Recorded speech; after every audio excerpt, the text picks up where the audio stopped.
Well, there's that old Christmas song that says, it's Christmas time all over the world. And not quite yet. It's more like Advent time all over the world. Advent being those 4 Sunday and, of course, those days that go along with those 4 Sundays, the 4 weeks before Christmas Day, when we celebrate the coming of Jesus, our redemption. So it's Advent. It's time of preparation.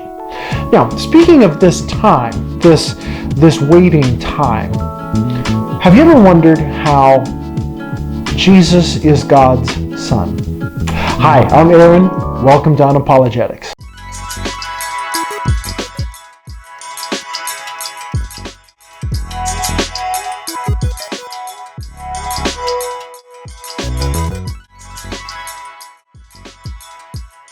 Okay, how is Jesus God's Son?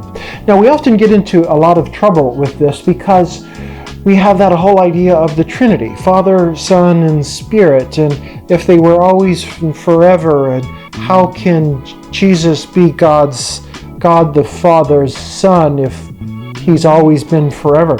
It really is confusing if we really admit to it, and some people just throw up their hands and say, I don't know. I know it gives a huge problem to people of Islamic faith who say, well, God needs no consort.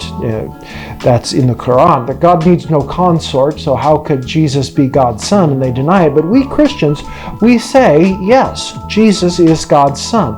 Now, how does this work? How can this be? And that's what we're going to talk about today.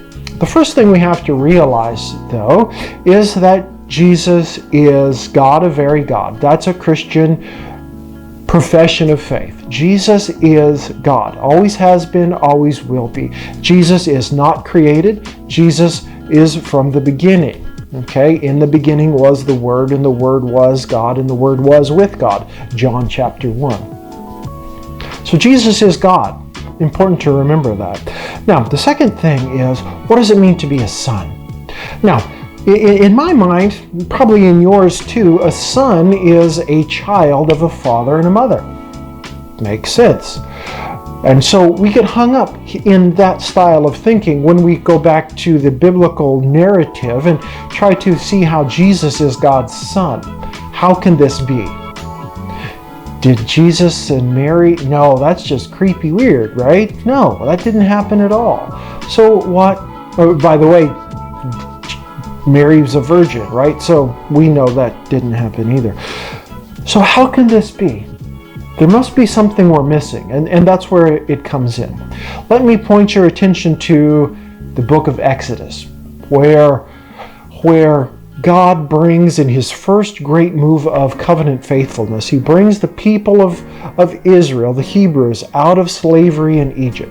Now, He sends Moses to Pharaoh, the king of Egypt, who says, let Israel go, my people go, for they are my firstborn son. So in this we hear not so much the act of creating children, but more in the way of the protective parent role. God is the father of the whole people of Israel. They are His son. They are His prized child, His beloved child. All of them together are God's son. Moses says to Pharaoh, God says, Israel is my son. Let him go, that he may worship me. So we can see here that it must be something else. That Son of God does not mean that act of procreation and the birth, but it means the relationship. Later on, we see some of more of this, how Psalm chapter 2, verse 7, perhaps, how Israel is the Son of God. And it's a relationship of obedience. It's a relationship of reliance and in care and protection. It's a child and parent relationship. So all of Israel is God's son. When Israel is disobedient, they are a disobedient child. When they are good, they are a good child. And you get the idea.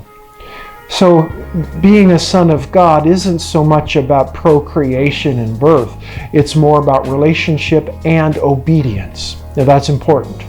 Skip ahead to the book of Matthew, where Jesus is the Son of God. Jesus is the new representative Israel. Jesus is Israel. Now what do you mean, Aaron? Well, think about it in this way. Jesus, the baby Jesus, goes to Egypt, comes up out of Egypt. Israel came up out of Egypt.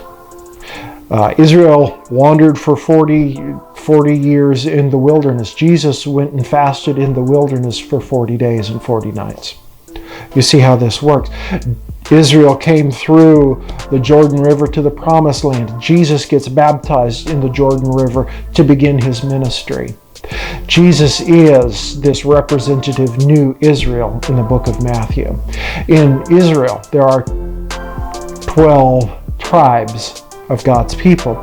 Jesus calls around him 12 new disciples, 12 new representatives of the tribes of Israel. This time, not disobedient, but obedient, a true Son of God. So that's how Jesus is the Son of God. It's not so much about God and how did God get Mary pregnant. You're barking up the wrong tree, and you're missing something completely larger. We want to ask ourselves, how is Jesus so obedient to God that he is the new Israel? He is God's Son. So much so that he rebuilds all of Israel around himself, all the way up until the temple. Jesus judges the temple just after the triumphal entry, and he says, I am the new temple that will be destroyed and rebuilt in 3 days. So Jesus is this new Israel, the new truly obedient Israel, and in that obedience he is the Son of God. Not because of procreation or physical acts of romance, but through obedience and relationship. That is how Jesus is the Son. And we now know him as the Son. He is forever human and forever God in heaven right now, along with the Father and the Spirit. Jesus is the obedient Son. And he calls you and me to obedience in that way too. So I hope this clears up some thinking for you. Like and subscribe. Write your comments down below. Thanks, and I'll see you next time.